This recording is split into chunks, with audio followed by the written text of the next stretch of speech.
Nah, pada pembelajaran kali ini kita akan membahas mengenai konsep jaring-jaring sebab akibat. Nah, konsep jaring-jaring sebab akibat ini merupakan salah satu dari konsep dasar timbulnya suatu penyakit. Ada 3 konsep dasar timbulnya suatu penyakit. Yang pertama ada yang dikatakan segitiga epidemiologi, yang kedua ada yang dikatakan wheel atau roda, dan yang ketiga ada konsep jaring-jaring sebab akibat yang akan kita bahas pada pertemuan kali ini. Nah, sebelum kita membahas lebih lanjut atau lebih dalam mengenai konsep jaring-jaring sebab akibat, saya akan menjelaskan apa sih yang dimaksud dengan penyakit itu. Penyakit menurut Gold Medical Directory ialah sebuah kegagalan dari mekanisme adaptasi suatu organisme untuk bereaksi secara tepat terhadap rangsangan atau tekanan sehingga dapat menimbulkan suatu gangguan pada fungsi atau struktur dari organisasi atau sistem pada tubuh kita. Nah, sekarang kalian tahu kan apa yang dimaksud dengan penyakit? Penyakit sendiri bisa dikatakan kondisi di mana tubuh kita merasa tidak bugar atau fit, atau mekanisme pada tubuh kita tidak berjalan dengan seharusnya. Nah, selanjutnya, apa sih yang dimaksud dengan jaring-jaring sebab akibat atau the web of caution? Nah, jaring-jaring sebab akibat ini merupakan suatu penyakit yang tidak bergantung pada suatu sebab yang berdiri sendiri, melainkan sebagai akibat dari serangkaian proses sebab dan juga akibat, sehingga dapat menimbulkan suatu penyakit dan dapat kita cegah dengan memotong salah satu rantai pada titik bagiannya. Nah, yang dimaksud dapat memutuskan rantai pada bagiannya itu di mana kita dapat mencegah suatu terjadinya penyakit dengan memutuskan rantai faktornya. Di mana dalam konteks penyakit ini, jaringan sebab akibat menggambarkan bagaimana berbagai faktor saling berinteraksi untuk menyebabkan suatu penyakit. Dan juga melibatkan penyebab utamanya seperti infeksi dan juga genetik, dan ada juga faktor penambahnya atau faktor pendukungnya seperti faktor gaya hidup dan juga lingkungan kita. Dan pada model ini membantu kita untuk memahami hubungan kompleks dan mengidentifikasi intervensi yang efektif.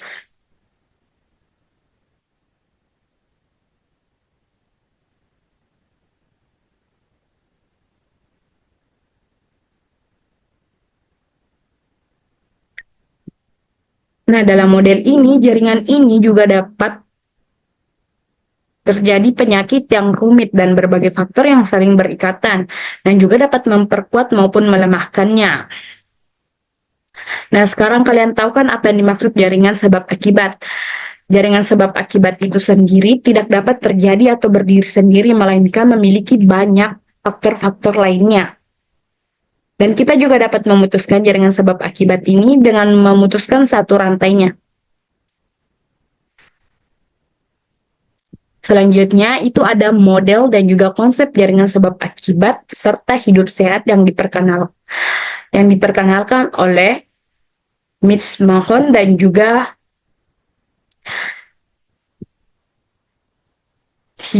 gaya hidup sehat yang diperkenalkan oleh H.L. Bloom. Nah, pertama-tama kita akan menjelaskan mengenai model konsep jaringan sebab akibat yang diperkenalkan oleh Mitch Mahon. Nah, Mitch Mahon mengatakan bahwa sebab suatu penyakit saling berkaitan satu sama lain seperti sebuah jaring laba-laba. Di mana model ini diperkenalkan oleh Mitch Mahon yang menjelaskan jaringan sebab akibat itu bisa diumpamakan atau bisa kita berandaikan seperti sebuah jaring laba-laba. Yang sehingga untuk menghentikan penyakit ini cukup memutuskan satu rantainya saja. Nah, pada model ini terdapat faktor yang lebih dominan daripada faktor lainnya. Contohnya yaitu adalah angka kematian ibu saat melahirkan. Dan juga bisa dipengaruhi oleh banyaknya faktor seperti pendidikan ibu yang rendah, gizi yang kurang, kemiskinan, dan keadaan politik dan ekonomi yang tidak stabil, dan kurangnya sarana dan juga prasarana, dan banyak lagi faktor lainnya yang saling berikatan satu sama lain. Mitch Mohamad juga mengatakan inti dari efek ini tidak pernah bergantung hanya pada satu penyebab saja. Juga berkembang menjadi sebuah rantai penyebab di mana masing-masing merupakan hasil dari kompleks agen terdahulu. Dan Mitch Mohamad mengatakan hakikat konsep ini adalah efek yang terjadi tidak tergantung kepada penyebab-penyebab yang terpisah secara mandiri, tetapi lebih merupakan perkembangan sebagai suatu akibat dari suatu rangkaian sebab akibat di mana setiap hubungan itu sendiri hasil dari silsilah genealogi yang mendahulunya dan yang kompleks genealogy of attachment. Nah, pada gambar di samping ini ada contoh jaring-jaringan sebab akibat. Contohnya ini adalah penyakitnya dan ada beberapa faktor yang saling berikat dan yang dapat menyebabkan terjadinya suatu penyakit ini. Nanti kita bahas di slide terakhir, ada contoh kasus yang seperti pada gambar ini. Selanjutnya, ada konsep hidup sehat yang dijelaskan oleh H.L. Bloom. H.L. Bloom mengatakan kondisi sehat secara holistik bukan saja kondisi sehat secara fisik, melainkan juga spiritual dan sosial dalam bermasyarakat.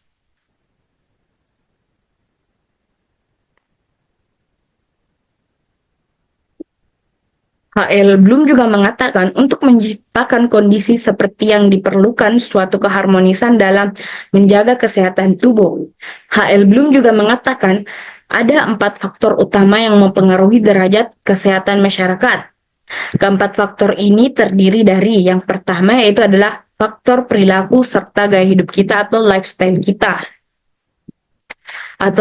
kita. Yang kedua ada faktor lingkungan. Yang dalam faktor lingkungan ini mencangkup sosial kita, ekonomi, politik, serta budaya kita. Yang ketiga ada faktor pelayanan kesehatan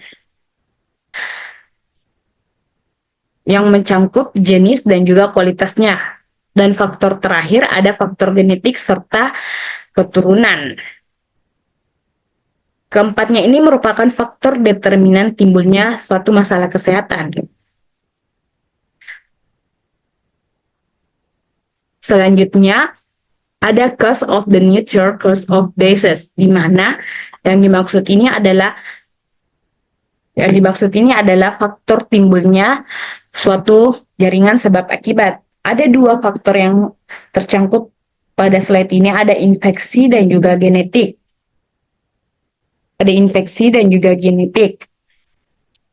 Nah, infeksi sendiri itu adalah suatu penyakit yang disebabkan oleh mikroorganisme yang menyerang jaringan. Mengapa sih infeksi kita katakan sebagai faktor yang menyebabkan terjadinya suatu jaringan sebab akibat? Nah, ada beberapa alasan kenapa infeksi dijadikan salah satu penyebab terjadinya jaringan sebab akibat pada penyakit. Yang pertama itu adalah kehadiran patogen. Nah, kehadiran patogen ini dimulai dari infeksi ketika patogen seperti bakteri, virus, jamur, ataupun parasit yang memasuki tubuh kita dan mengatasi sistem kekebalan tubuh kita. Nah, pastinya kalau kita terkena seperti virus, bakteri, atau jamur, pasti fungsi pada tubuh kita itu tidak berjalan sesuai dengan kegunaannya. Yang kedua, mengapa infeksi dikatakan sebagai faktor penyebab terjadinya jaringan sebab akibat? Yang kedua adalah kerusakan jaringan. Nah, kerusakan jaringan ini ialah patogen dapat merusak jaringan tubuh atau mengganggu fungsi organ yang menyebabkan gejala penyakit. Yang ketiga ada respon imun, di mana infeksi memicu respon imun tubuh. Kadang-kadang respon ini sendiri dapat menyebabkan kerusakan jaringan tambahan dan memperburuk kondisi. Ada alasan yang keempat, yaitu adalah penyebaran dan juga penularan, di mana infeksi dapat menyebar dari satu individu ke individu lainnya, memperluas dampak dan menyebabkan wabah atau pandemi. Seperti halnya contohnya wabahnya kita terkena penyakit COVID-19. Nah, jika kita tidak menjaga jarak atau menggunakan perlengkapan seperti masker, membersihkan tangan sebelum saling berinteraksi, virus itu dapat berpindah, baik dari kontak langsung atau secara tidak langsung. Nah, yang kelima itu ada faktor risiko tambahan, di mana infeksi sering berinteraksi dengan faktor risiko lain seperti predisposisi genetik, pola makan, lingkungan yang dapat memperburuk atau mempercepat perkembangan penyakit. Nah, itu tadi beberapa alasan mengapa infeksi menjadi salah satu penyebab terjadinya jaringan sebab akibat. Nah, yang kedua itu ada genetik, di mana genetik bisa dikatakan salah satu faktor yang menyebabkan terjadinya jaringan sebab akibat dikarenakan pewarisan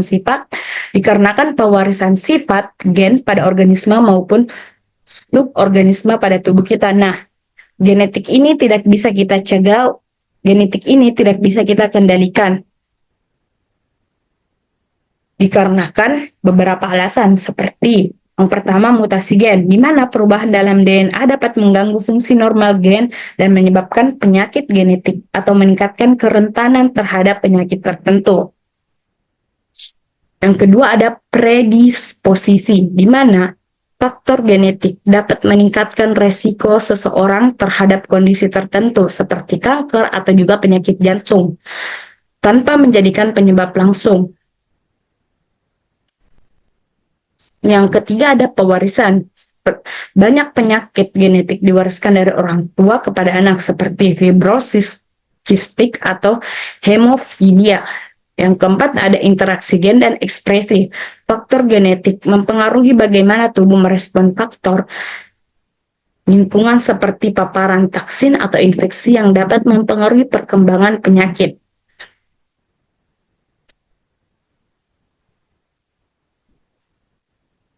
Dan juga faktor-faktor genetik ini sering menjadi kunci dalam memahami bagaimana dan mengapa penyakit muncul serta menyebar dalam populasi. Nah, tentunya kenapa genetik bisa dikatakan sebagai salah satu faktor penyebab terjadinya jaringan sebab akibat, kita tidak bisa menentukan pada diri kita penyakit apa yang diturunkan dari orang tua kita kepada kita sendiri. Itu adalah salah satu faktor yang tidak dapat kita kontrol atau kita cegah. Selanjutnya, ada teori-teori perilaku kesehatan dalam penelitian kesehatan. Ada 3 pengemuka teori ini. Yang pertama ada teori yang dikemukakan oleh Lawrence Green. Lawrence Green mengatakan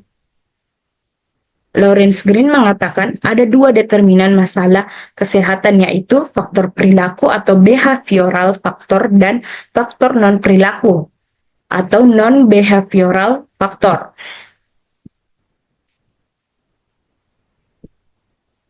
Nah, dari 2 faktor ini, ada lagi 3 faktor utamanya. Yang pertama ada faktor-faktor predisposisi atau predisposing factor, yaitu terjadinya perilaku seseorang antara lain pengetahuan sikap, keyakinan, kepercayaan, nilai-nilai, serta tradisi. Misalnya, contohnya, seorang ibu mau membawa anaknya ke posyandu karena tahu bahwa posyandu akan dilakukan penimbangan anak untuk pertumbuhan anak, akan memperoleh imunisasi untuk mencegah penyakit dan sebagainya. Tanpa adanya pengetahuan-pengetahuan ini, ibu tersebut mungkin tidak akan membawa anaknya ke posyandu. Faktor yang kedua yaitu adalah faktor pemungkin atau enabling factor, yaitu faktor yang memungkinkan atau memfasilitasi perilaku serta tindakan. Yang dimaksud dengan faktor pemungkin adalah saran dan prasarana atau fasilitas untuk terjadinya perilaku kesehatan. Misalnya puskesmas, posyandu, rumah sakit, tempat pembuangan air, tempat pembuangan sampah, tempat olahraga, dan makanan bergizi, uang, dan juga sebagainya. Faktor yang ketiga itu adalah faktor penguat atau reinforcing factor, yaitu faktor yang mendorong atau memperkuat terjadinya perilaku. Kadang-kadang meskipun seorang tahu dan mampu untuk berperilaku sehat tetapi tidak melakukannya. Seorang ibu hamil tahu manfaat periksa hamil dan di dekat rumahnya ada polindes, ada bidan, tetapi tidak mau melakukan periksa hamil karena ibu lurah dan ibu-ibu toko lainnya tidak pernah periksa hamil, namun anaknya tetap sehat. Nah, itulah tadi faktor-faktor utama dari faktor behavioral faktor dan non-behavioral faktor. Yang kedua, ada teori yang dikemukakan oleh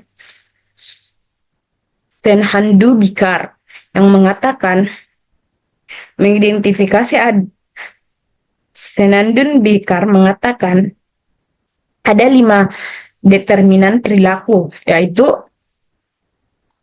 intention atau niat. Yang kedua ada social support atau dukungan dari masyarakat. Yang ketiga, accessibility of informasi atau terjangkaunya informasi. Yang ketiga, autonomi atau otonomi dari kebebasan pribadi. Yang terakhir ada action dan situasi atau adanya kondisi serta situasi. Nah, kita akan menjelaskan satu-satu apa yang dimaksud 5-nya determinan ini. Nah, yang pertama itu adalah intention atau niat. Seperti seorang untuk bertindak sehubungan dengan objek atau stimulus di luar dirinya. Misalnya orang mau membuat kotoran keluarga di rumahnya apabila dia mempunyai niat untuk itu. Yang kedua, ada social support. Social support atau dukungan dari masyarakat di dalam kehidupan seseorang di masyarakat. Perilaku orang tersebut cenderung memerlukan legitimasi dari masyarakat sekitarnya. Nah, yang ketiga ada accessibility of informasi atau terjangkaunya informasi, yaitu tersedianya informasi-informasi terkait dengan tindakan yang akan diambil seseorang. Misalnya, sebuah keluarga mau mengikuti program keluarga berencana. Apabila keluarga ini memperoleh atau melakukan penjelasan yang lengkap tentang keluarga berencana, yaitu tujuan ber-KB, bagaimana cara ber-KB, alat-alat kontrasepsi yang tersedia, efek samping dari KB yang digunakan, dan juga sebagainya. Selanjutnya ada autonomi atau otonomi, di mana kebebasan pribadi untuk mengambil keputusan. Nah, di Indonesia, terutama ibu-ibu, kebebasan pribadinya masih terbatas, terutama di pedesaan. Seorang istri dalam mengambil keputusan masih sangat tergantung pada suami. Misalnya, untuk membawa anaknya yang sakit ke puskesmas harus menunggu setelah suaminya pulang kerja dikarenakan keterbatasan fasilitas seperti kendaraan.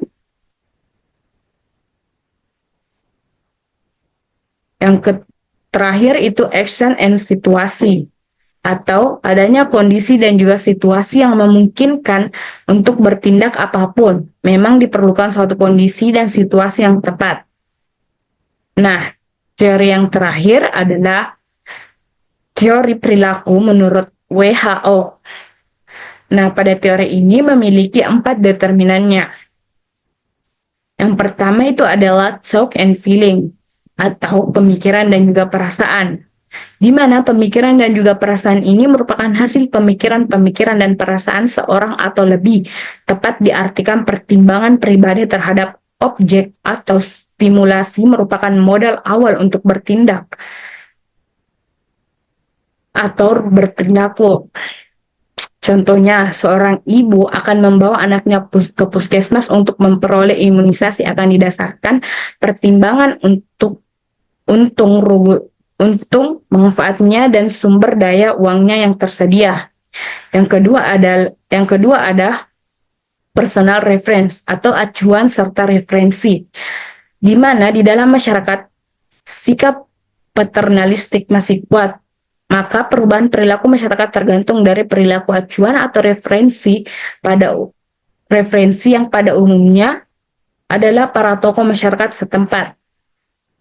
Yang ketiga ada resource atau sumber daya, di mana pendukung untuk terjadinya perilaku seorang atau masyarakat.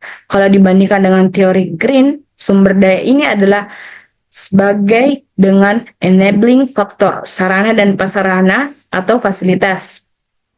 Yang terakhir ada kultur atau sosial budaya, di mana merupakan faktor eksternal untuk terbentuknya perilaku seseorang. Sosial budaya setempat biasanya sangat berpengaruh terhadap perilaku seseorang. Hal ini dapat dilihat dari perilaku tiap etnis di Indonesia yang berbeda-beda. Nah, itu tadi 3 teori yang dikemukakan. Ada teori Lorenz Green, ada juga teori Senandun-Bikar, dan ada juga teori yang dikemukakan oleh perilaku menurut WHO.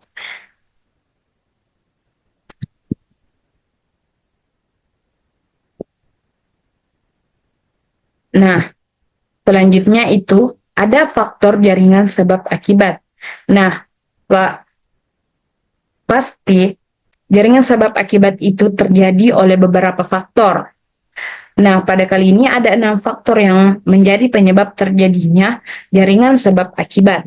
Ada agen penyakit, inang, lingkungan, rute penularan, faktor resiko, dan intervensi serta pengendalian.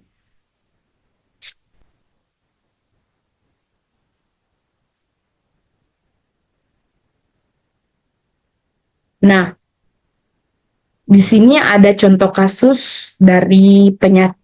Ada contoh kasus penyakit dari jaringan sebab akibat. Nah, di sini saya akan menjelaskan bagaimana sih suatu penyakit bisa terjadi dalam konteks jaringan sebab akibat suatu penyakit. Nah, di sini saya memasukkan contoh kasus penyakitnya itu adalah hipertensi. Nah, ada dua faktor yang dapat menyebabkan terjadinya hipertensi. Ada faktor yang dapat kita kontrol dan ada juga faktor yang tidak dapat kita kontrol. Nah, faktor yang tidak dapat kita kontrol itu seperti genetik, usia, jenis kelamin, dan juga ras. Genetik itu tidak dapat kita kontrol karena itu adalah turunan dari orang tua kita. Usia sendiri kita tidak tahu. Kita tidak dapat mengontrol kita mau pada usia mana, kita mau pada usia muda, kita mau pada usia tua. Nah, jenis kelamin sendiri juga tidak bisa kita kontrol karena kita dilahirkan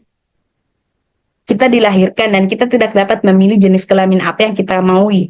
Dan begitu pun juga dengan ras. Nah, faktor yang dapat kita kontrol itu ada dua, yaitu lifestyle dan juga lingkungan. Lifestyle sendiri itu adalah gaya hidup kita. Pada lifestyle ini memiliki tiga faktor lagi.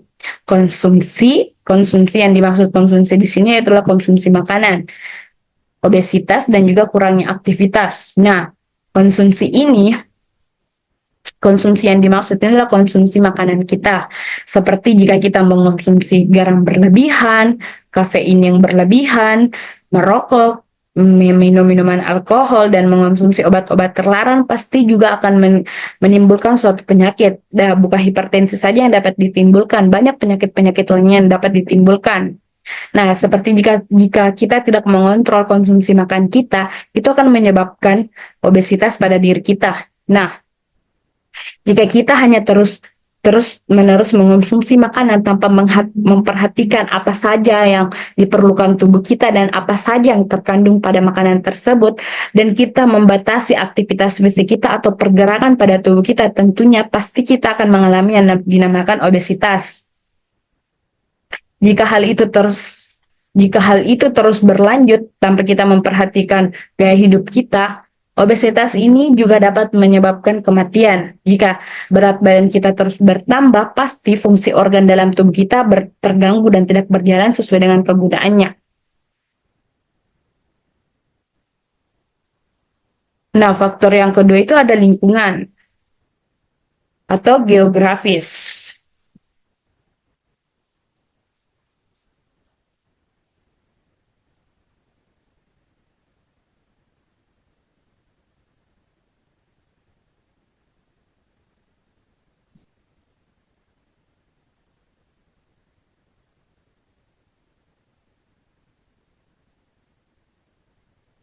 Faktor ketiga yang dapat kita kontrol itu adalah psikologi atau stres. Jika kita terus-menerus mengalami stres, juga akan menyebabkan banyak penyakit seperti ya salah satunya hipertensi.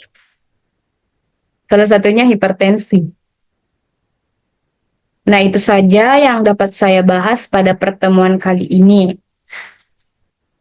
Kurang dan lebihnya mohon dimaafkan. Wabillahi taufik wal hidayah. Wassalamualaikum warahmatullahi wabarakatuh.